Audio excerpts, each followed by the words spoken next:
Meus irmãos, a paz do Senhor, Franklin Oliveira aqui novamente para darmos continuidade ao nosso terceiro trimestre de 2026 da classe dos jovens, onde nós estamos estudando o livro de Juízes, que tem por tema Fidelidade às Escrituras em oposição à apostasia, lições espirituais no livro de Juízes. E desta feita nós vamos estudar a lição de número 2, que tem por título Fidelidade a Deus, uma questão de escolha. Eu queria pedir para você que de antemão você possa curtir esse vídeo, se inscrever no canal, deixar algum comentário, pegar o link desse vídeo, manda lá no grupo de WhatsApp da sua classe da Escola Bíblica Dominical para os seus amigos, para que junto a gente possa crescer e aprender da palavra de Deus. Vamos lá para mais uma lição.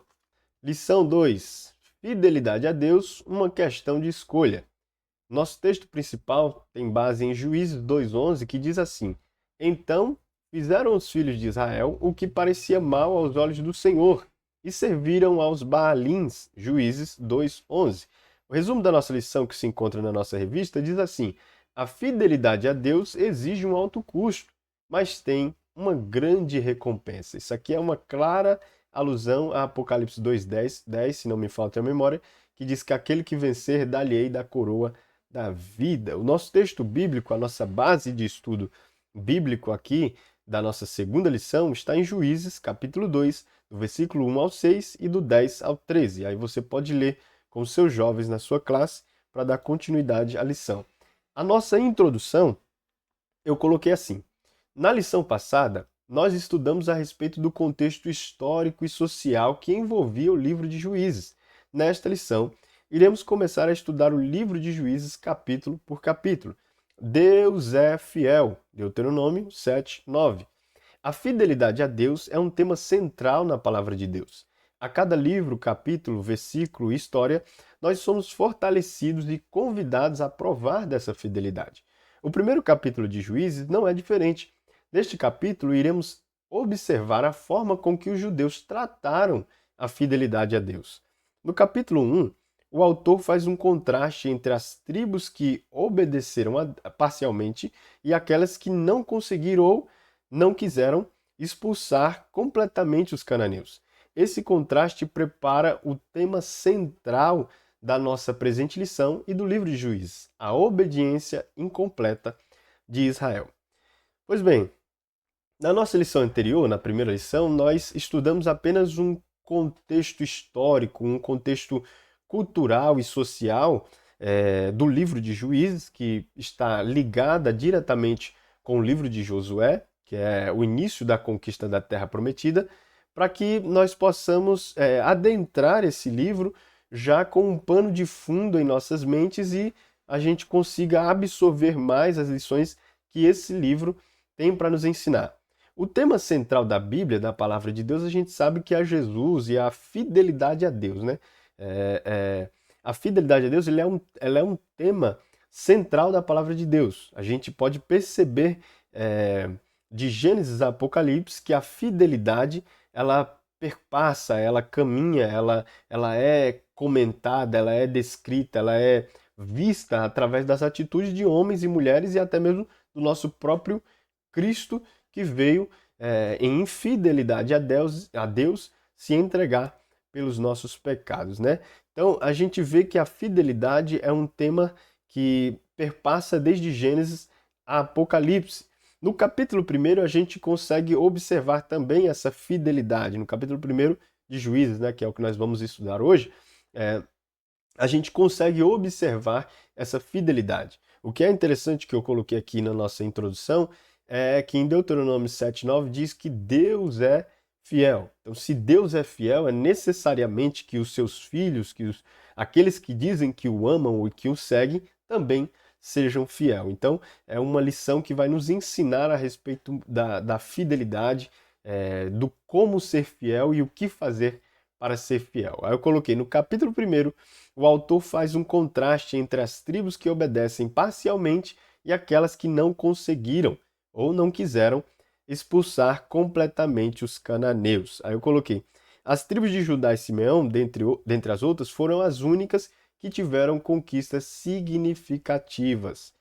Bom, Judá vai ser a primeira tribo ali escolhida por Deus para começar essa conquista da terra de Canaã. A gente vê ali em Juízes 1:1 que o povo pergunta: e agora? Josué morreu, e agora? Quem é que vai ir na frente? Quem é que vai tomar a iniciativa de dar continuidade a essa conquista da terra prometida?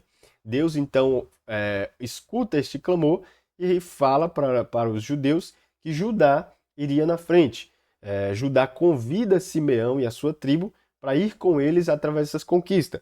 É essas duas tribos que vão ter conquistas significativas. Não que as outras não tenham sua importância, mas dentre essas duas, as conquistas que eles têm de Jerusalém, de Hebrom, de Gaza, de Derbe, de algumas cidades que futuramente se tornariam cidades centrais, importantes para os israelitas, eles são os que tomam essa iniciativa, que têm essas conquistas que são significativas. O que é interessante é que, embora eles tiveram esse êxito, essa conquista, essa escolha de Deus, né? Porque Deus quem escolheu Judá para ir à frente conquistar a terra, eles também deram uma fraquejada.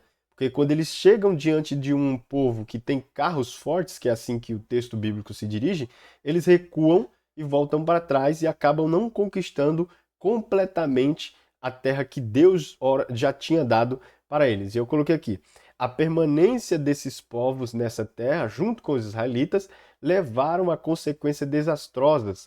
A ordem de Deus era para que eles expulsassem os povos que ali habitavam e vivessem em obediência a Deus. Então, depois que Judá e Simeão vão e conquistam a terra e também fraquejam e não conseguem tirar todos os povos que ali habitavam, as outras tribos vão fazer o mesmo e até pior, né? Que algumas tribos vão manter aqueles povos ali, junto com os deuses daqueles povos, a cultura, e assim eles acabam vivendo a mesma maneira com que viviam aqueles povos que ali já habitavam. Aí Deus vem em Juízes 2:3 e diz: portanto, agora eu lhes digo que não os expulsarei da presença de vocês. Eles serão seus adversários e os deuses deles serão uma armadilha para vocês. Aí eu coloquei: obedecer é uma escolha e a desobediência gera consequência. E a consequência foi que Deus permitiu aquele povo estar no meio de Israel e através daquele povo Deus trouxe um julgamento, uma dor maior para Israel, para que eles pudessem entender que a obediência é muito melhor que sacrifícios, tá bom? Essa é a introdução. O nosso primeiro tópico diz entre êxitos e fracassos. O primeiro subtópico diz o começo promissor de Judá.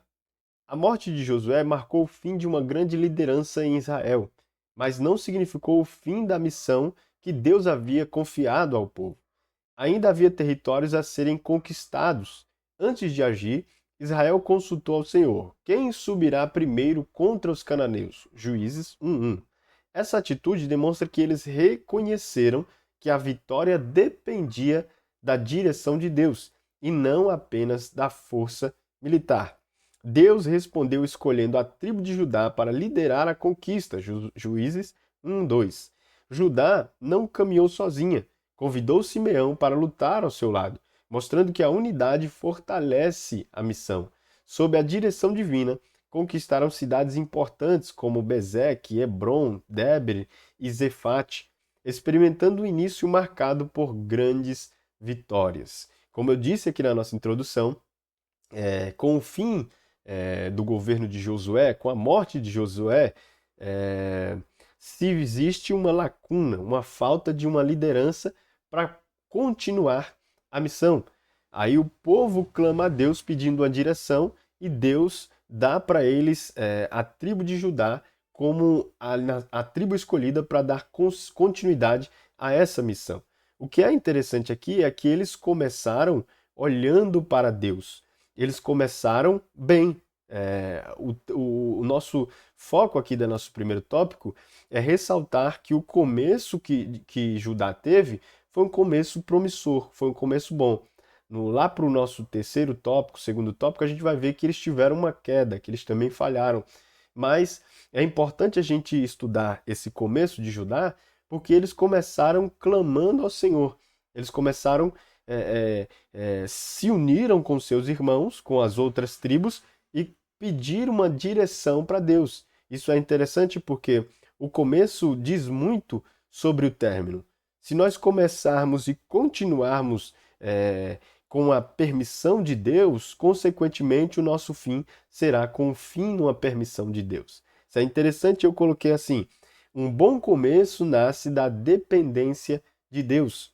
Quando a gente quer fazer um projeto, quando a gente quer começar algo, para onde ir, o início de uma caminhada, ela tem que começar em Deus, continuar em Deus e terminar em Deus. Aí sim nós teremos uma trajetória alinhada com Deus. Eu coloquei aqui: o início da caminhada de Judá nos ensina que um bom começo nasce da dependência de Deus.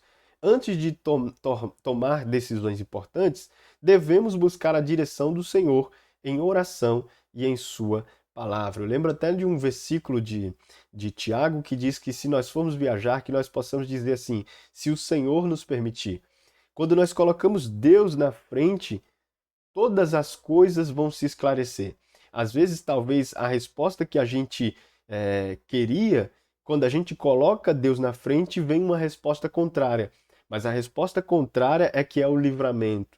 A resposta contrária é que Deus nos livrando de algo pior que poderia acontecer no meio e no final. Então, o início promissor de Judá nos mostra que a direção da nossa vida está nas mãos de Deus. Porque aquele povo poderia muito bem ter virado as costas para todas as tribos, ter virado as costas para o que Deus tinha prometido para eles e simplesmente seguir a vida deles, como futuramente eles vão fazer aqui, mas é algo que a gente vai estudar mais para frente. Mas o começo de Judá, o começo da conquista, é um começo que nos ensina muito, porque eles começam em oração profunda. Porque Josué morreu.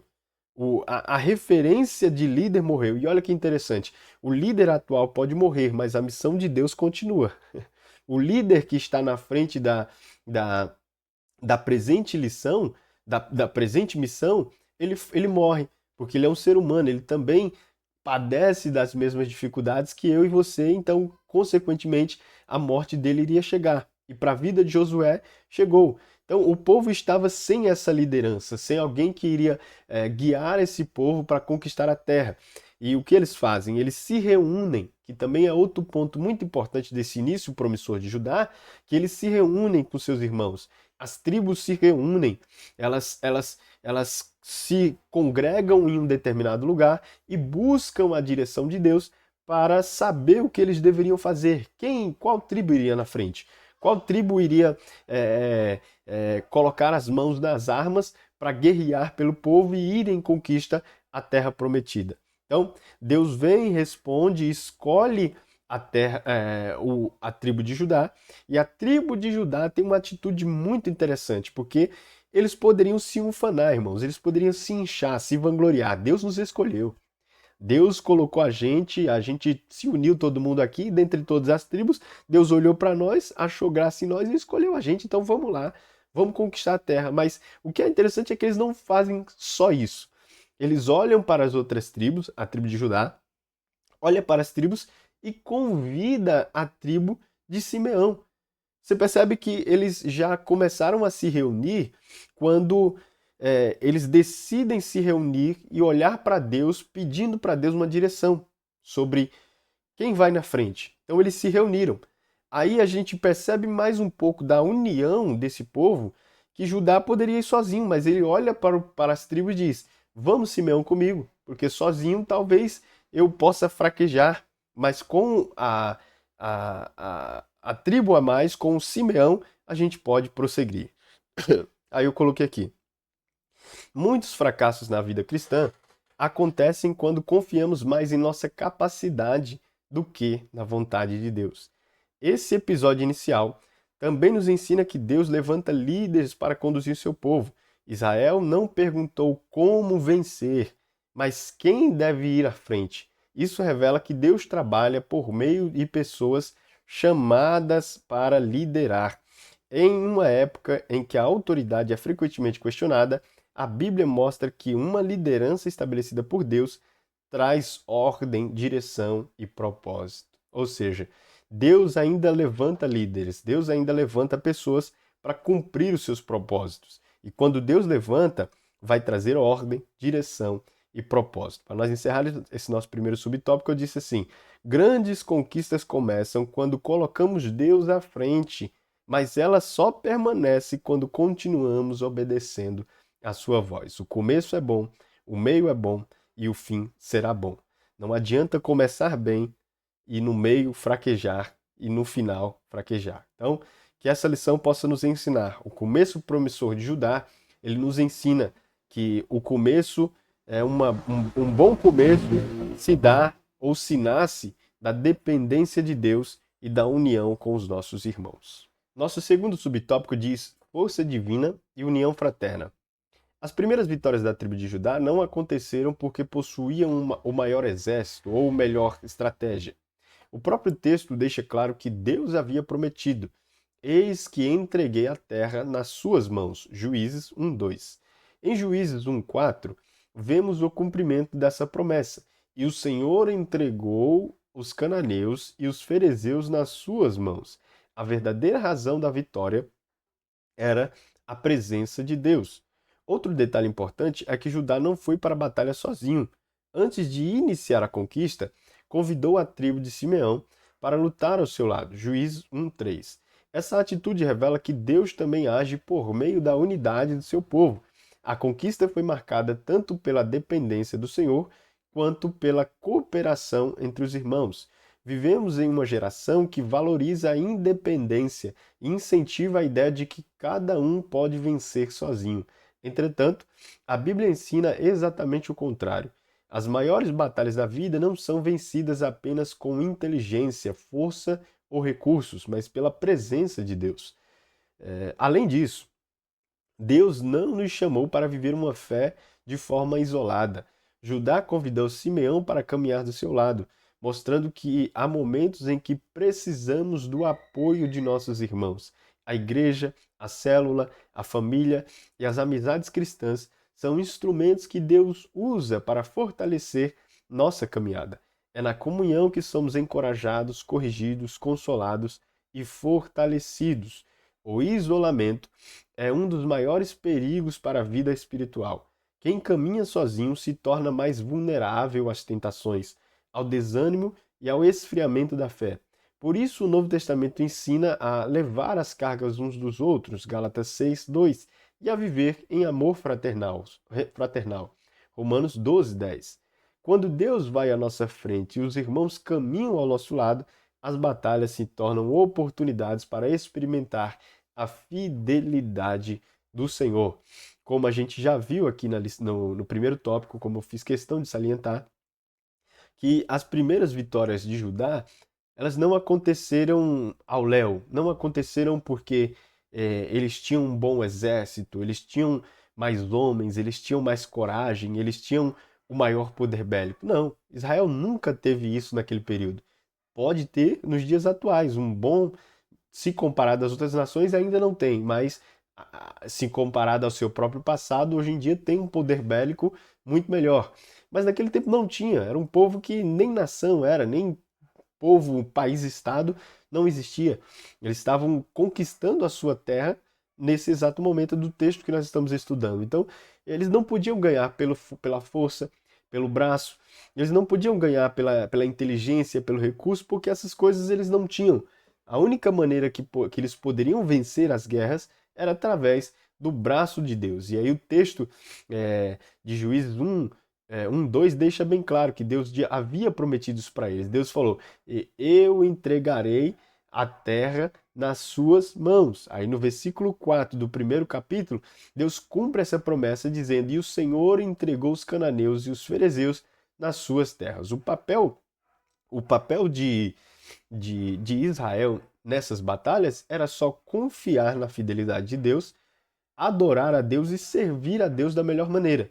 De resto, Deus já tinha entregado, Deus já tinha feito tudo para esse povo. Eu coloquei aqui, a verdadeira razão da vitória era a presença de Deus, porque quem carrega a presença de Deus carrega a vitória. Eu lembro quando a arca do Senhor estava perambulando naquele período dos reis de Israel, ela chega em determinado lugar e Estalta cai no chão. Ela chega em determinado lugar e algumas pragas acontecem, porque a presença de Deus não é um brinquedo. A presença de Deus é algo que transforma o ambiente, é algo que transforma o lugar, é algo que modifica as estruturas físicas, pessoas que padecem de doença, como a gente vê na vida e no ministério de Jesus, que pessoas simplesmente só tocavam nele, por onde ele passava, coisas aconteciam gloriosas, e mais para frente, é, nos apóstolos, a gente vê que por onde os apóstolos passavam, através da presença de Deus, pessoas eram curadas, pessoas eram transformadas, pessoas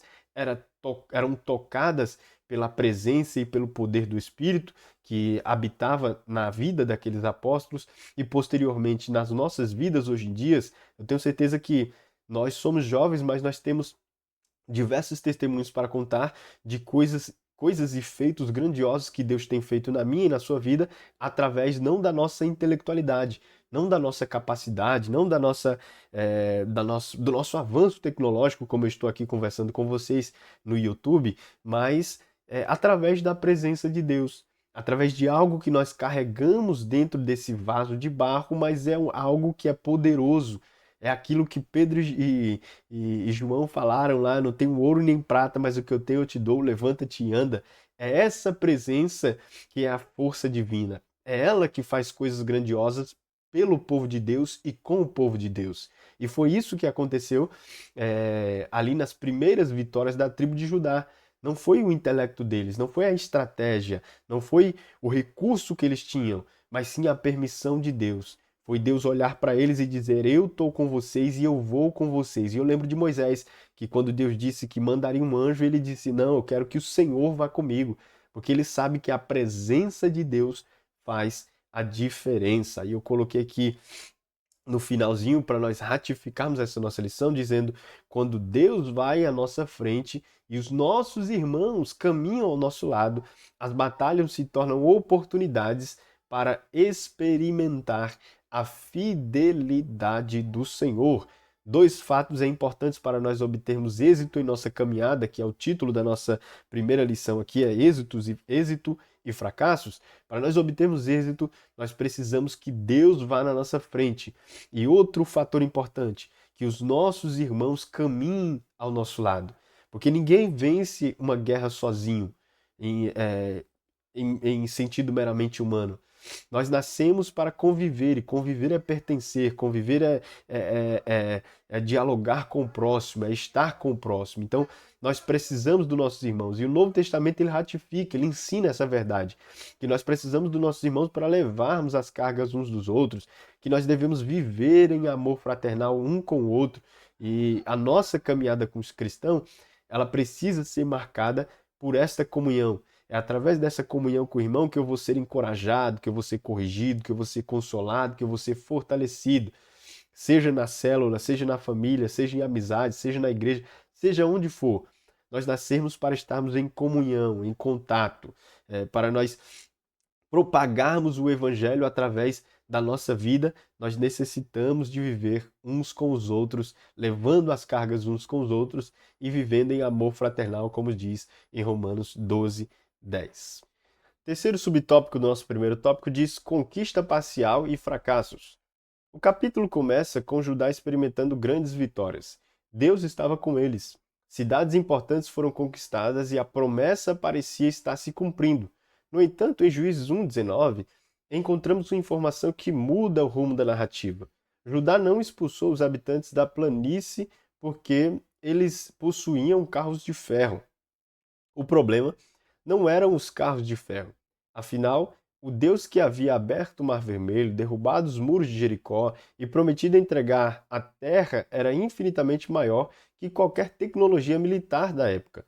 O verdadeiro obstáculo foi a falta de fé para confiar plenamente no poder de Deus. O erro de Judá tornou-se ainda mais evidente nas demais tribos: Benjamim, Manassés, Efraim, Zebulon, Aser e Naftali. Preferiram conviver com os cananeus. Em vez de obedecerem à ordem de expulsá-los completamente, escolheram um caminho mais conveniente, permitiram que permanecesse na terra e, em muitos casos, apenas os sujeitaram a trabalhos forçados. O que parecia uma decisão inteligente naquele momento tornou-se mais tarde a principal causa da idolatria e da decadência espiritual de Israel. Esse episódio inicial das tribos de Israel nos ensina que a obediência parcial continua sendo desobediência. Muitas vezes queremos servir a Deus, mas sem abrir mão de certos pecados, hábitos ou relacionamentos que sabemos que não agradam ao Senhor. Tentamos administrar aquilo que Deus mandou abandonar. Pois bem, irmãos, como eu disse, o início de Judá foi um início promissor. Eles começaram conquistando, eles foram de fato, tiveram de fato conquistas significativas, conquistas importantes, como a principal dela foi a conquista de Jerusalém, né, que é a cidade religiosa de Judá. Mas eles tiveram alguns fracassos, que foi uma espécie de uma conquista parcial, porque no versículo 19, quando eles acabam de conquistar algumas cidades, eles vão de encontro a uma cidade e eles avistam alguns carros de ferro, eles avistam alguns carros que para eles seriam como se fossem uns tanques de guerra hoje em dia. Então, eles encontraram essa dificuldade. Só que o problema não foi encontrar um tanque. O problema foi a falta de fé. Porque Deus já tinha aberto o Mar Vermelho, Deus já tinha derrubado os muros de Jericó, Deus tinha prometido entregar as terras para eles, como já tinham sido entregado, como eles já tinham conquistado essas terras anteriores a essa que eles se depararam com o carro de ferro. Então, o que bastava para eles era simplesmente continuar acreditando. Eles não já continuaram, eles não acreditaram. Deus já não tinha feito eles conquistar Jerusalém, Hebrom, e outras terras. Por que que eles ficaram com medo? Por que que eles ficaram sem fé para enfrentar esse povo que ali habitava, que tinham esses carros de ferro que amedrontaram eles? Então, o erro deles foi tão perigoso porque as demais tribos, as tribos que estavam ao redor ali de Judá, elas observaram isso e também fizeram o mesmo. Elas foram para uma espécie de uma conquista parcial. É, Ao invés delas expulsarem, tirarem aqueles cananeus, aqueles fariseus que estavam ali naquela terra, que foi a ordem de Deus, não era porque eles deveriam escolher. Não, Deus mandou, Deus deu ordem, Deus disse: quando você chegar lá, vocês expulsem, vocês tirem aqueles povos que ali habitam e dominem, conquistem aquela terra. Aquelas terras são para vocês frutificarem e dali servirem como testemunha para nações de um povo que é santo e escolhido por Deus. Mas eles optaram por outra coisa. Eles optaram por uma conquista parcial. Eles até entraram, até conquistaram, mas permitiram aqueles povos viverem ali. Não só permitiram, como viveram em comunhão, como aceitaram também a cultura, aceitaram também os deuses que eles adoravam, aceitaram a forma cultica que eles tinham. E posteriormente a gente vai estudar, eles acabaram adorando a Baal, a Asterotes, que eram os deuses dos cananeus que ali habitavam. Então, eles optaram por uma conquista parcial. E aí provém o fracasso do homem e da mulher de Deus. Quando Deus diz que é para conquistar e tirar, extinguir toda espécie de maldade que habita em algum determinado lugar, e esse homem ou mulher de Deus não obedece, eles acabam entrando em um grande problema. Então, a conquista deles foi uma conquista parcial. Aí eu coloquei esse episódio inicial das tribos de Israel nos ensina que a obediência parcial continua sendo desobediência. Muitas das vezes queremos servir a Deus, mas sem abrir mão de certos pecados, hábitos ou relacionamentos que sabemos que não agradam ao Senhor. Tentamos administrar aquilo que Deus mandou abandonar. Se Deus disse que é para extinguir o pecado, nós devemos extinguir o pecado. Com o pecado não se brinca, com o pecado não não conversa, não se negocia. Com ele é simplesmente tirando e resistindo, e assim nós teremos êxito. Aí eu coloquei, na vida cristã, os cananeus de hoje podem ser pequenas concessões, um pecado escondido, um relacionamento que nos afasta de Deus, um entretenimento que alimenta a carne, uma mágoa uma mágoa não resolvida, uma área da vida que insistimos em manter sob o nosso controle. Aquilo que poupamos hoje pode nos se tornar o motivo da nossa derrota amanhã. E, irmãos, esse episódio na vida de Israel é a maior lição sobre isso na nossa história, na história deles e na nossa história.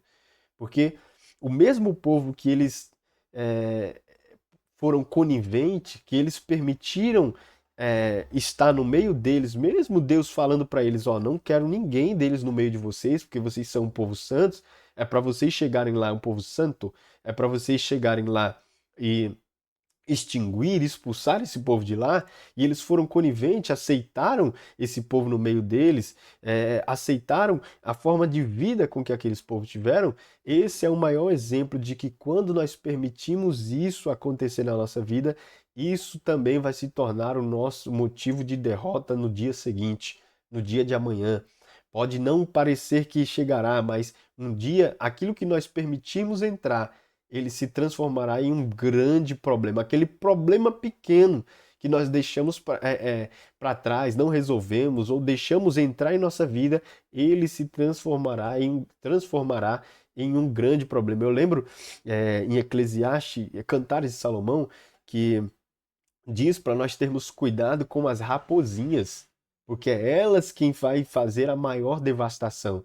Às vezes, irmão, o perigo ele não se apresenta grande, ele não se apresenta formulado, ele não se apresenta como um grande problema. Mas o problema de verdade ele se apresenta como algo que não vai fazer diferença, não vai mudar. Não, algo só, é uma besteirinha, é algo que pode passar, amanhã, outro dia, já nem vou mais praticar isso já nem vai mais acontecer. É aí que nós somos engodados pelo pecado. É aí que nós somos enganados e engodados pelo pecado. É aí que nós caímos em tentação, porque o pecado ele não começa grande, o erro ele não começa grande, ele começa pequeno. E com o passar do tempo, com o passar das nossas vidas, da nossa trajetória, ele se torna um grande problema. Eu coloquei outro ensinamento importante é que o medo faz enxergar os problemas maiores de que Deus. Judá olhou para os carros de ferro e esqueceu que estavam de quem estavam ao seu lado. Quando tiraram os olhos da fidelidade a Deus e os colocaram apenas nas dificuldades, a fé deu lugar ao medo, e o medo nos leva à desobediência. Porque quando eles encontraram esses carros poderosos, eles poderiam muito bem ter outra vista. Poderiam dizer, beleza, são carros poderosos, são um poder bélico gigantesco, mas quem nos tirou do Egito é um Deus poderoso. Quem derrubou os muros de Jericó foi um Deus poderoso, com feitos grandiosos. Eles deveriam confiar em Deus, voltar os seus olhos para Deus, mas eles voltaram os olhos para as dificuldades. E quando nós olhamos para a dificuldade, aí o medo toma conta do nosso coração, o nosso inimigo se agigantesca. Imagina Davi, se ele olhasse para aquele gigante e ficasse com medo, ao invés de olhar para o Deus de Israel que estava com ele. Quando nós olhamos para Deus e esquecemos do tamanho do nosso problema, nós iremos vencer qualquer coisa. Segundo tópico da nossa lição que diz: o anjo do Senhor repreende os israelitas. Primeiro subtópico diz: Deus fala. Depois das conquistas incompletas e da desobediência de Israel, o anjo do Senhor sobe de Gilgal e Boquim e traz uma mensagem de repreensão. Juízes 2, 1, 3. O discurso começa lembrando tudo o que Deus havia feito. Do Egito vos fiz subir e vos trouxe a terra que as vossos pais tinham jurado. Deus não inicia apontando os erros do povo, mas recordando a sua graça, sua fidelidade e a sua aliança. Em seguida o Senhor declara: nunca invalidarei o meu concerto convosco. Deus permaneceu fiel à sua palavra. O problema não estava na fidelidade de Deus, mas na resposta do povo. Israel havia feito exatamente o que Deus proibira. Fez alianças com os moradores da terra e não destruiu os altares. Então Deus faz uma pergunta que ecoa por todo o livro de Juízes. Por que fizestes isso? Juízes 2:2. Não era uma pergunta para obter informação, mas para levar ao povo ao reconhecimento de sua culpa. Pois bem, irmãos, depois deles terem escolhido ser conivente com aquele povo, de deixar aquele povo habitar no meio deles, mesmo Deus tendo dito outra hora para eles que eles deviam extinguir aqueles povos, que aqueles povos não deviam habitar junto com eles, que eles deveriam ser expulsos daquelas terras, que eles deveriam habitar somente ali, só eles e Deus. Deus traz uma resposta a essa desobediência deles. O anjo do Senhor, que aqui na nossa Bíblia, na sua Bíblia, se você for olhar, o anjo vai estar com uma letra maiúscula, um A maiúsculo, que os teólogos dizem que é uma teofania, né, que é uma aparição de Deus, que o próprio, como se o próprio Deus estivesse ali falando no lugar daquele anjo. Deus começa falando de uma forma que é muito interessante, porque Deus não chega jogando na cara. Deus não é igual a gente. Eu não disse, eu não falei, eu não disse que ia acontecer isso, por que vocês me desobedeceram? Não. Deus chega lembrando das promessas. Deus chega dizendo: olha, eu não falei para vocês, eu não trouxe vocês da terra de- do Egito, eu não fiz isso com coisas grandiosas com vocês, eu não fiz o que tinha prometido para os pais de vocês. Então, Deus chega recordando para eles da sua graça, da sua fidelidade, da sua aliança. E da mesma forma com que Deus ele é fiel à sua aliança, à sua promessa, aquilo que ele disse, ele também é fiel nas consequências dessas coisas. Ele é fiel quando ele diz que julgaria o povo, ele é fiel quando ele diz que faria o povo sofrer para que esse povo se voltasse para ele, e é exatamente isso. E o que é interessante é que Deus ele fala que não invalidaria o seu conserto, e depois ainda diz, pergunta para eles, por que vocês fizeram isso? As perguntas de Deus são mais dolorosas do que as suas respostas para nós. Você lembra de Jó? Quando Deus começa a perguntar para Jó e ele simplesmente se cala, é doloroso quando nós queremos uma resposta de Deus e Deus não responde, mas simplesmente nos pergunta. Aí ele quebra o nosso ego, quebra o nosso orgulho, e é exatamente isso que Deus está fazendo com o povo aqui. Deus estava conversando com eles. Eu coloquei aqui. Isso nos ensina que Deus continua falando ao seu povo. Ele fala por meio da sua palavra, da ação do Espírito Santo e da pregação do Evangelho. O problema muitas das vezes não é a falta da direção, mas a falta de disposição para obedecer. Vivemos uma geração que busca muitas das vezes muitas vozes, influenciadores, redes sociais, opiniões e tendências, porém, a voz que realmente transforma continua sendo a voz de Deus. Antes de tomar decisões importantes, precisamos perguntar o que Deus já disse sobre isso em sua palavra. A palavra de Deus, ela é bússola para eu e para você e para todos os cristãos do mundo. É ela quem nos direciona, ela quem nos ilumina. Salmos de número 119 é um verdadeiro compêndio de louvor à palavra.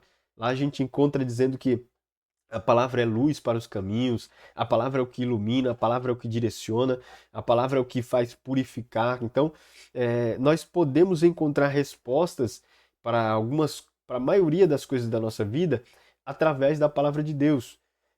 O grande problema é que hoje em dia a gente tem acesso a diversos vídeos, a diversas informações, vamos dizer assim, sobre Deus e sobre a palavra de Deus, mas pouca voz de Deus.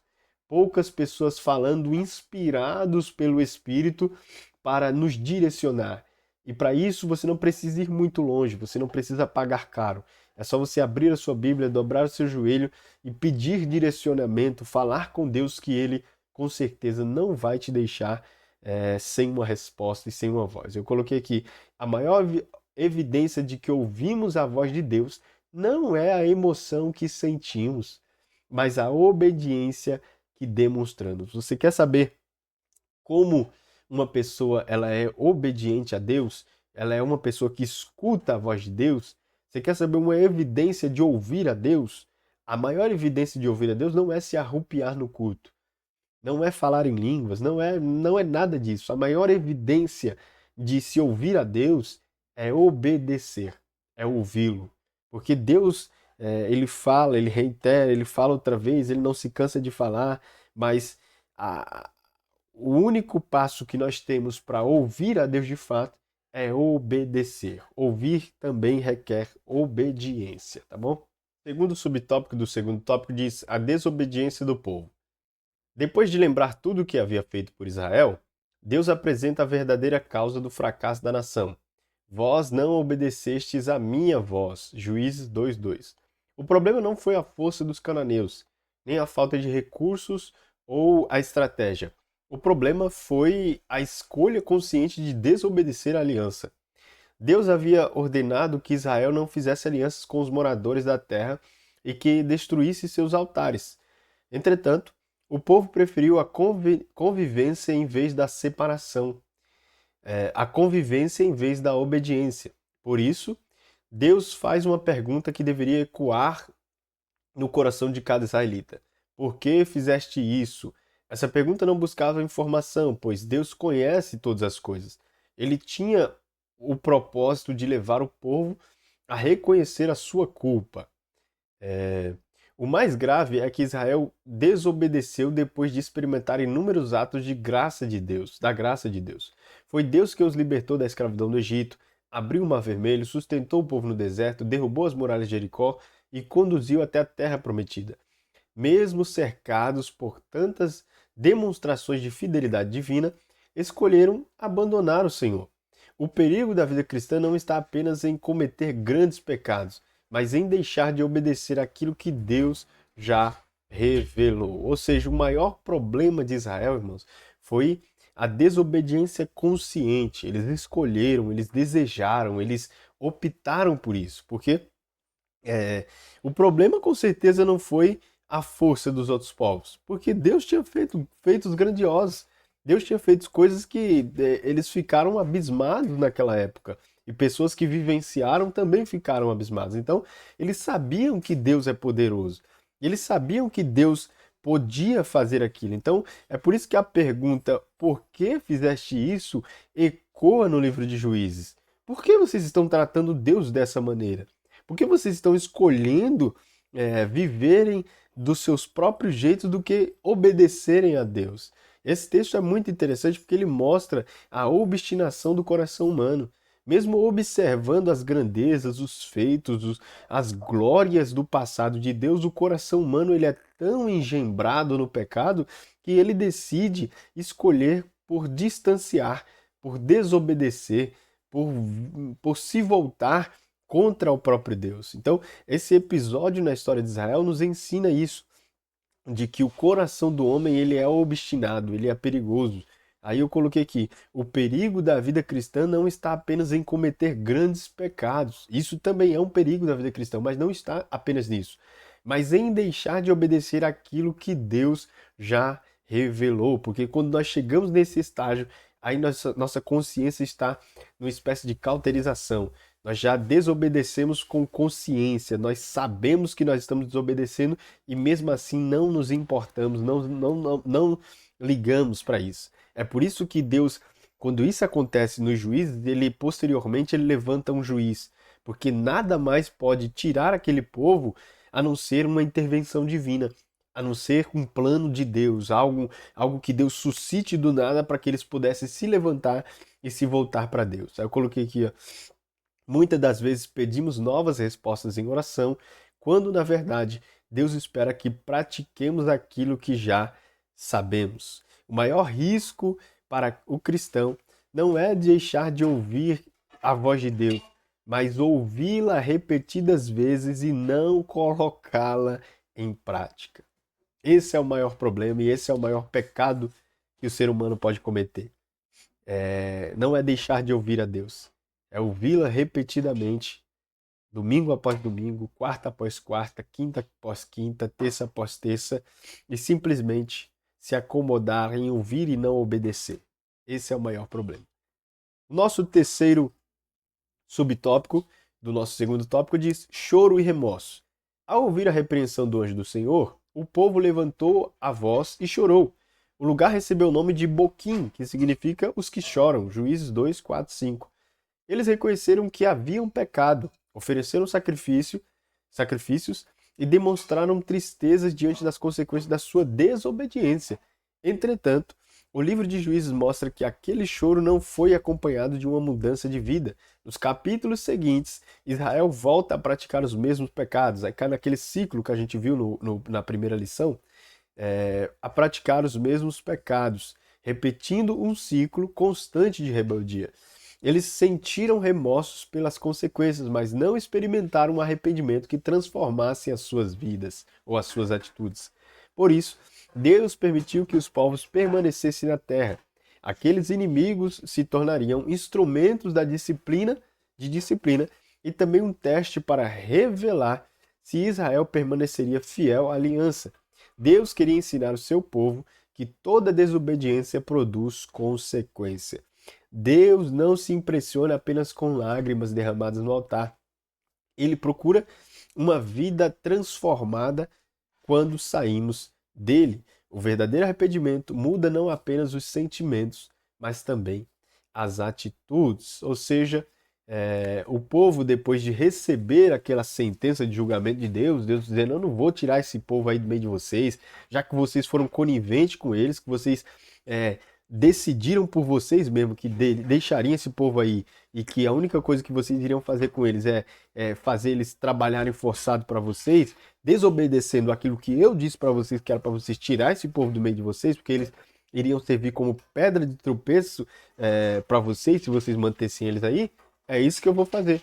Eles vão continuar no meio de vocês e vocês vão sofrer na mão deles, porque eu vou levantar eles contra vocês e os deuses deles vai servir de mau caminho para vocês. Vocês vão se afastar de mim e aí vocês vão chorar, vão lamentar até se arrependerem, porque nesse terceiro tópico aqui, eles choraram, mas não foi um choro de arrependimento.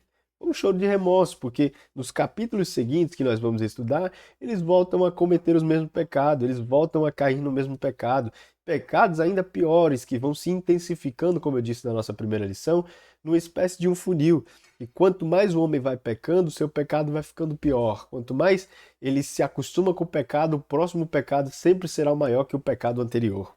Então, a gente percebe que esse choro em Juízes 2, 4, 5, não é um choro de arrependimento, é um choro de remorso. É um choro de alguém que está frustrado porque ele acabou de ouvir que o próprio Deus vai manter essa sentença sobre a vida deles. Mas não é um choro de arrependimento. Aí eu coloquei: o verdadeiro arrependimento muda não apenas os sentimentos, mas também as atitudes. Naquele momento, só os sentimentos dos israelitas foram afetados. Eles só choraram de emoção, de tristeza momentânea, mas não estavam arrependidos de fato. E como a gente vai ver nos próximos capítulos, eles cometem as mesmas coisas. Pois bem, meus irmãos, vamos para o nosso terceiro e último tópico da nossa segunda lição da Escola Bíblica da Classe dos Jovens. E eu queria pedir para você que ainda não curtiu esse vídeo, que você possa curtir o vídeo, se inscreve no canal, ativa o sininho, que tenho certeza que Deus vai continuar te abençoando. Pega o link desse vídeo aqui e manda lá no seu grupo de WhatsApp, na sua classe da Escola Bíblica Dominical da Classe dos Jovens, para junto a gente continuar aprendendo da palavra de Deus, tá bom? Nosso terceiro tópico diz: vivendo entre os ídolos. O primeiro subtópico diz: uma geração rebelde. Juízes 2:10. Faz uma das declarações mais tristes das Escrituras. Levantou-se outra geração que não conhecia o Senhor, nem o que ele havia feito por Israel. Esse texto não significa que aquela geração nunca tivesse ouvido falar de Deus. Elas conheciam a história da saída do Egito, sabiam quem era Yahvé e tinham recebido as tradições do povo de Israel. O problema era outro: conheciam os fatos, mas não conheciam o Deus dos fatos. Possuíam informação, mas não tinham experiência. Sabiam que Deus havia feito no passado, mas não cultivaram comunhão com Ele no presente. Esse vazio espiritual não surgiu de um dia para o outro. Foi consequência da negligência da geração anterior em transmitir, por meio do ensino e do exemplo, a fé às gerações seguintes. O resultado foi uma juventude sem raízes espirituais, vulnerável à idolatria e aos valores das nações ao redor. Essa passagem nos faz refletir sobre um dos maiores desafios da igreja atual. Vivemos na geração que mais tem acesso à informação bíblica Nunca houve tantos sermões disponíveis, vídeos cristãos, aplicativos da Bíblia, cursos de teologia e conteúdos nas redes sociais. No entanto, isso não significa que conhecemos verdadeiramente Deus. O que diz, o que dizer de Jó, que teve que passar tudo na pele para depois dizer que de fato agora conhecia Deus. Conhecer sobre Deus é diferente de conhecer a Deus. Então, irmãos, Juízes 2:10 ele vai fazer uma declaração muito triste, que diz que se levantou uma outra geração que não conhecia o Senhor, nem o que ele havia feito por Israel. E isso é trágico porque, não conhecendo Deus como de fato ele é essa geração que vai acabar posteriormente caindo nesses desvios doutrinários. Que quem não conhece, padece. É o que diz a Bíblia que nós padecemos por falta de conhecimento. E esse conhecimento, de fato, é o conhecimento de Deus. E o que é interessante que eu coloquei aqui nesse nosso terceiro tópico, a respeito de vivendo entre os ídolos, é que realmente nós vivemos em uma geração tecnológica onde qualquer clique nós podemos aprender qualquer coisa sobre Deus, sobre a Bíblia, sobre a história da igreja, sobre o pentecostalismo, sobre qualquer coisa, irmão. Como eu coloquei aqui, existem várias espécies de sermões disponíveis no YouTube, vídeos cristãos, aplicativos de Bíblia, cursos de teologias, conteúdos em redes sociais, como essa que eu estou aqui transmitindo para você a respeito da nossa escola bíblica dominical. Isso nós estamos falando em um universo digital. Em um universo físico nós temos inúmeros livros disponíveis, como você pode ver aqui atrás. Então, o conhecimento sobre Deus ele é extremamente difundido. Nós conhecemos Deus, informações sobre Deus, em diversos aspectos da nossa vida e em diversos lugares. A gente consegue ter acesso a essas informações. Só que o que o escritor está dizendo aqui a respeito dessa nova geração que surgiu, não é que eles não conheciam Deus a respeito de informações. Porque o judeu ele tem uma recitação no Decálogo, que é uma recitação para ensinar as gerações futuras, ou seja, os mais jovens, as crianças, para ensinar eles quem é Deus, a ter fidelidade a Deus, a servir a Deus, que Deus é o único Deus de Israel, amar o Senhor, o seu Deus sobre todas as coisas. Isso são recitações do Decálogo que as crianças aprendem desde mais tenra idade, desde de menorzinho mesmo. Eles crescem aprendendo isso. Então, eles crescem aprendendo a informação, mas conhecer a Deus não se acessa. Conhecer a Deus se vive, se experimenta. Deus é um experimento. Vinde, provai e ver e vede. O convite de Deus para conhecer a Ele não é abre o seu intelecto que você vai entender quem eu sou. Não. O convite de Deus é vinde e provai. O conhecimento de Deus, ter conhecimento de Deus, é uma vida de experiência com Deus. É uma vida de contato com Deus. É uma vida de caminhar e Deus está caminhando. Quando eu lembro disso, eu lembro sempre do nome Emanuel, que é Deus conosco. Esse Emanuel é Deus conosco, quando eles se referem a Jesus, é exatamente isso. É esse conhecimento que as nações teriam, de que Deus estava entre o povo, caminhando entre o povo, vivendo com o povo, comendo com o povo. E é exatamente esse conhecimento de Deus que eles não tinham. Eles conheciam a forma técnica, mas não conheciam a prática. E o resultado disso foi uma juventude sem raiz espiritual, vulnerável à idolatria e aos valores das nações. É tanto que as lições que nós vamos estudar posteriormente a essa, a maioria delas é sobre essa geração que caiu no pecado, que rejeitou a Deus, que vivia esse looping eterno entre desobediência, juízo de Deus, arrependimento, libertação. E é triste quando nós vemos uma geração que não foi ensinada a conhecer de Deus de verdade. Nossa geração, eu falo isso como um aluno de teologia que eu sempre serei, e quando eu entro em alguns seminários, algumas coisas que eu pesquiso para estudar, para ver, principalmente nesses cursos de teologia ministerial, que eu não culpo tanto esses curso de teologia, porque de fato eles estão preparando pessoas para servirem ao ministério, então eles precisam aprender questões sobre o ministério teologicamente. Então, respectivamente, eles vão só reproduzir aquilo que outros já falaram, mas eles não ensinam eles a pensar teologicamente. Eu entendo, mas reitero a minha crítica. É sempre cursos que vão ensinar você a reproduzir o que outro já disse outra hora e nunca fazem você pensar a forma com que Deus quer se revelar e falar para você sobre determinado assunto no tempo e na época que você vive.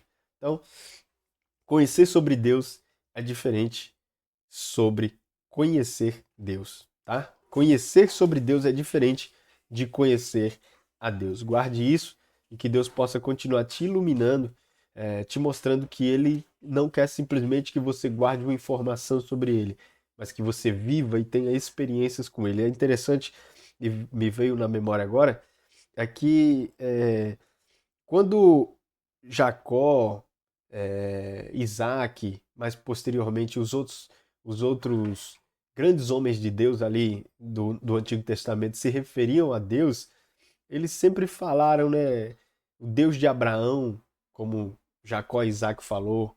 Aí, posterior a Jacó e Isaac, homens falavam o Deus de Abraão, o Deus de Isaac, o Deus de Jacó. Você percebe que é sempre o Deus de outrem e nunca o meu Deus, né?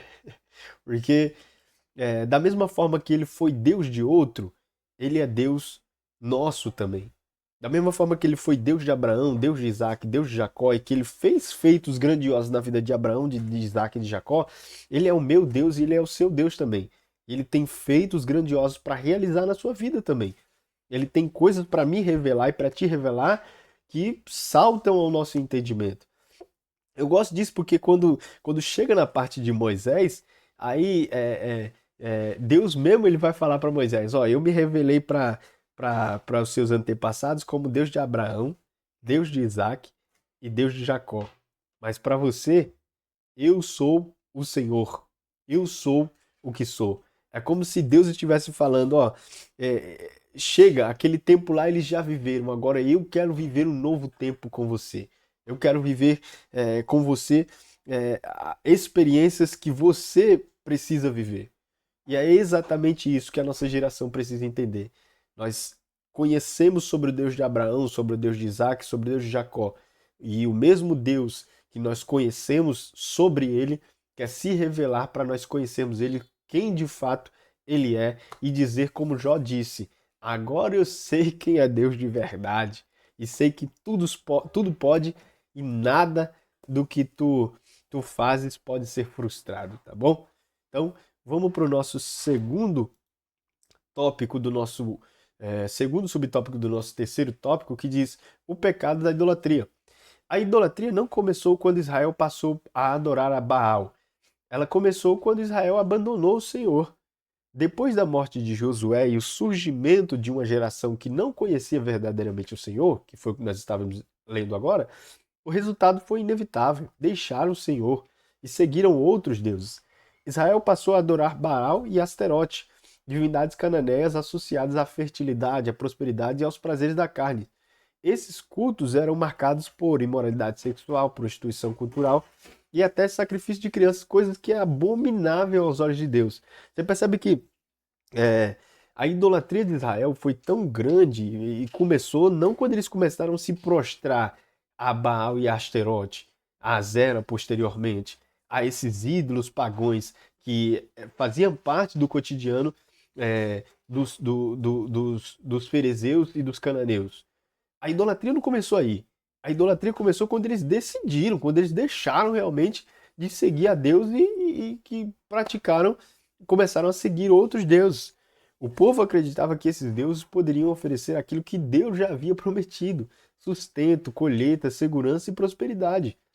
Na prática, trocaram a fidelidade ao Deus vivo pela falsa promessa de satisfação imediata. A idolatria, portanto, não era apenas ajoelhar-se diante de uma imagem, era colocar a confiança, o coração e a esperança em algo que ocupava o lugar exclusivo de Deus. Tudo aquilo que ocupa o trono do nosso coração torna-se o nosso verdadeiro Deus. Então perceba que a idolatria não é somente se ajoelhar, não é somente prestar culto a uma divindade, mas a idolatria, ela é tudo aquilo que ocupa o trono do nosso coração, tudo aquilo que tira o centro da vontade de Deus, que ocupa um lugar que só Deus poderia ocupar. Os ídolos modernos podem ter nomes diferentes, como dinheiro, carreira, sucesso, relacionamento, aparência, prazer, rede social, entretenimento, ou até mesmo o próprio eu, o ego. E isso é muito interessante porque nos dias atuais a gente, como protestantes que a gente é, a gente se ufana muitas das vezes dizendo que a gente não adora tal ídolo, que a gente não participa disso, não participa daquilo, que a gente não somos igual aos católicos, que não são protestantes, né? Que não somos igual aos católicos, que adoram a Virgem Maria, que adoram a determinado santo, que santificam pessoas que não deveriam ser santificadas depois que morrem. E a gente critica muito essas coisas, mas no fundo do fundo, nós nos tornamos idólatras também quando colocamos o dinheiro no centro do nosso coração. Como um versículo que diz nos evangelhos que amarás a Deus ou a Mamon, o dinheiro, servirá ao dinheiro ou servirá a Deus. A gente não pode dividir o nosso coração. O nosso trono, Deus requer exclusivamente a adoração. Deus requer ser o centro exclusivamente de nossas vidas. Nossas vidas devem ter um trono separado onde só Deus pode sentar. Não Deus e mais um. Deus e meu relacionamento. Deus e meu sucesso. Deus e minha carreira. Deus e minha aparência. Deus e meu prazer. Deus e minha rede social. Deus e meu entretenimento. Deus e eu. Não. É um trono que só Deus pode sentar. Então, a gente tem que tomar esse cuidado nos dias atuais, porque a idolatria ela não começou em Israel quando eles passaram a adorar Baal. A idolatria começou quando eles deixaram a Deus, quando eles começaram a seguir outros líderes. Na decisão de abandonar a Deus e servir aos deuses, já começou a idolatria. Eles já começaram a colocar outras coisas no coração, a não ser o único que poderia estar lá, que é o nosso Senhor e Salvador Jesus Cristo. Tá? Eu coloquei aqui, quando essas coisas determinarem nossas escolhas, quando o dinheiro for mais importante, quando a carreira for mais importante, quando o sucesso for mais importante, quando o relacionamento for mais importante, aí acabou. Quando essas coisas determinam nossas escolhas, controlam nossas emoções ou recém mais ou retém mais dedicação do que Deus, elas se tornam objetos de adoração. E quando se torna um objeto de adoração, elas se tornam um ídolo. E a partir de um ídolo, idolatria. E isso pode. Eu até indico para você a pesquisar livros a respeito desse tema, porque é um tema muito importante para hoje em dia. Porque a gente acha que não somos idólatras, mas somos muito idólatras. Porque a religiosidade faz parte do coração humano. Todo homem tem dentro de si um vazio do tamanho de Deus. Só um Deus pode encher esse vazio, que é o Deus de Israel, o nosso Deus Salvador. Mas o homem, quando não quer ou decide, como foi o caso de Israel, que eles decidiram, eles foram convenientes, eles olharam e decidiram não seguir a Deus, não seguir o que Deus falava, eles ocuparam esse vazio no coração deles com outras coisas. Dinheiro, carreira, sucesso, relacionamento, também está sujeito no nosso século, nos dias atuais, tá bom? Vamos para o nosso terceiro subtópico do nosso terceiro tópico, que diz assim: contaminação e sincretismo. Israel não abandonou Deus de uma só vez. Primeiro permitiu que a cultura dos cananeus moldasse a sua maneira de viver. Deus havia ordenado que Israel expulsasse os cananeus da terra, porque seus costumes eram profundamente perversos e incompatíveis com a santidade que ele exigia do seu povo.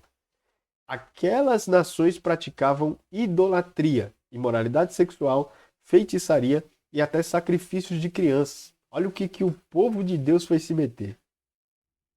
O objetivo de Deus não era apenas entregar uma terra, mas preservar um povo santo. Entretanto, Israel fez um caminho contrário. Em vez de influenciar os cananeus, foi influenciado por eles. Aos poucos, passou a adotar os seus costumes e seus valores e sua religião. Esse processo é chamado de sincretismo, a mistura da verdadeira adoração a Deus com práticas e crenças contrárias à sua palavra. O resultado foi inevitável. A Bíblia afirma que a ira do Senhor se acendeu contra Israel, Juízes 2, 14, 15. E o povo passou a sofrer as consequências da sua escolha. Ou seja, com a permissão que Israel deu, sendo conivente a conviver com aquele povo, a deixar aquele povo viver ali, de que o único julgamento que eles trariam para aqueles povos era somente fazer eles a trabalharem forçadamente para Israel e assim sucessivamente, essa liberação que Israel deu culminou no sincretismo religioso. Porque com o convívio, eles vivendo um do lado do outro ali, eles acabaram apegando os costumes deles. E os costumes deles têm práticas que são horrendas diante de Deus, como a idolatria, a imoralidade sexual, a feitiçaria e até sacrifício de crianças. O povo de Deus estava se misturando com o povo que sacrificava a criança. O Deus, que é o dono da vida, estava com o seu povo, que diz servir ao Deus dono da vida, cultuando, comungando, caminhando, palmilhando com pessoas que assassinavam crianças. Então, isso aos olhos de Deus e aos olhos de qualquer homem que se voltava para Deus era algo abominável e Deus não aceitou isso. E o resultado, como eu coloquei aqui, foi inevitável. A Bíblia afirma que a ira do Senhor se acendeu contra Israel e o povo passou a sofrer as consequências da sua escolha. Então, quando nós escolhemos conscientemente, Deus vai nos julgar de acordo com a sua fidelidade. O título da nossa lição é exatamente esse: fidelidade a Deus, uma questão de escolha. Quando nós escolhemos errado, Deus continua sendo fiel e ele vai, uma hora ou outra, julgar da maneira com que ele bem entender. Aí diz: hoje, talvez não sejamos tentados a adorar Baal e Asterote, mas somos constantemente pressionados a adaptar o evangelho aos valores da sociedade. Há quem pense que é possível seguir Jesus sem abrir mão de práticas que a Bíblia condena, ou acredita que todas as religiões conduzem ao mesmo Deus. Esse tipo de mistura é uma forma de sincretismo. Com a mistura, irmãos, desses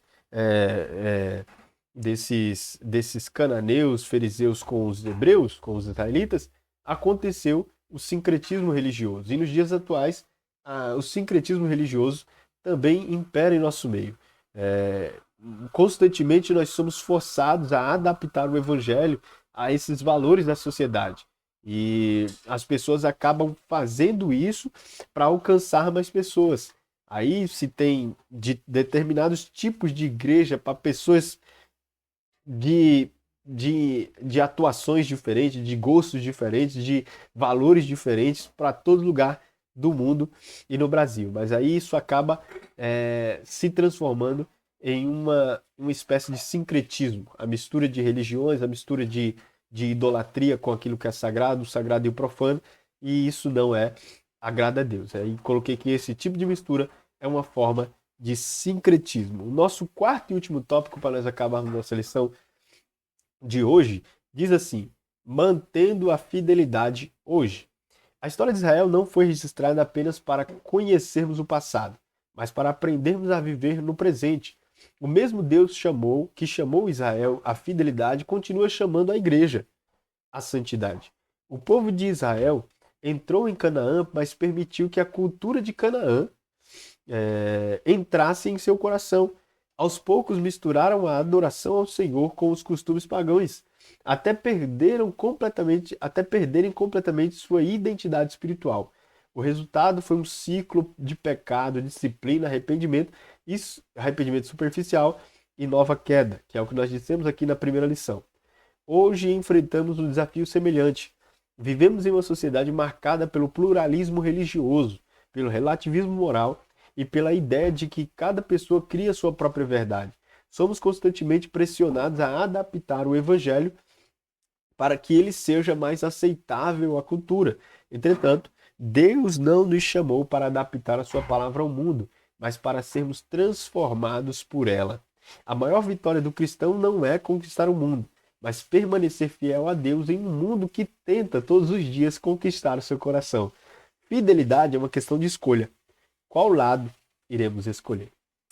Pois bem, irmãos, esse aqui é o nosso último tópico da nossa segunda lição que trata sobre o tema da fidelidade. E resumindo bem a nossa lição, nós vimos que Israel começou bem com Judá, mas a sua escolha de não eliminar o povo que Deus outra hora já tinha dito para eles eliminarem foi o maior erro que eles cometeram, porque eles desobedeceram a Deus pela conveniência de conviver com um povo, que eles foram coniventes a esse povo e, consequentemente, a esse pecado. Deus os julgou, trazendo mais sofrimento para eles com esse próprio povo que Deus não tirou, mas esse povo ficou ali sendo uma pedra de tropeço para que os israelitas caíssem em pecado. E hoje nós enfrentamos um desafio semelhante. Nós vivemos em uma sociedade que ela é marcada por esse pluralismo religioso, pelo relativismo moral, pela ideia de que cada um cria a sua verdade. Então, nós vivemos nessa Canaã com esses fariseus, com esses com esses fariseus, com esses cananeus, e a escolha é nossa. A mesma pergunta e o mesmo propósito que Deus colocou para Israel naquele tempo, convivendo com esses fariseus e com esses cananeus, Deus coloca para a nossa igreja hoje em dia, para a nossa sociedade. Qual lado nós iremos ficar? Nós iremos ser fiel a Deus como Daniel foi fiel a Deus na Babilônia? Ou nós iremos nos ceder, iremos viver igual essa geração do povo do livro de Juízes, que fazia de acordo com aquilo com que bem entendia, com que achava que era correto? Então, essa foi nossa lição de hoje, uma lição que eu tenho certeza que Deus pode nos ensinar muito mais daquilo que a gente aprendeu aqui. Eu queria pedir para você, curte esse vídeo, pega o link desse vídeo, manda lá no grupo de WhatsApp para a sua classe de jovens, e que Deus possa te abençoar, que Deus possa abençoar a nossa aula de Escola Bíblica Dominical no próximo domingo, e que Deus possa falar ao nosso coração. Se você tiver alguma dúvida, alguma questão, algo que ficou complexo para entender aqui no vídeo, pode digitar aí nos comentários aqui embaixo que eu vou ler e eu vou tentar te ajudar, tá bom? Se eu não souber, eu vou pesquisar e a gente aprende junto a palavra de Deus, que isso é o que mais importa, que nós cresçamos na graça e no conhecimento do nosso Senhor e Salvador Jesus Cristo. Desde já, muito obrigado, meus irmãos, e até a próxima. Tchau, tchau.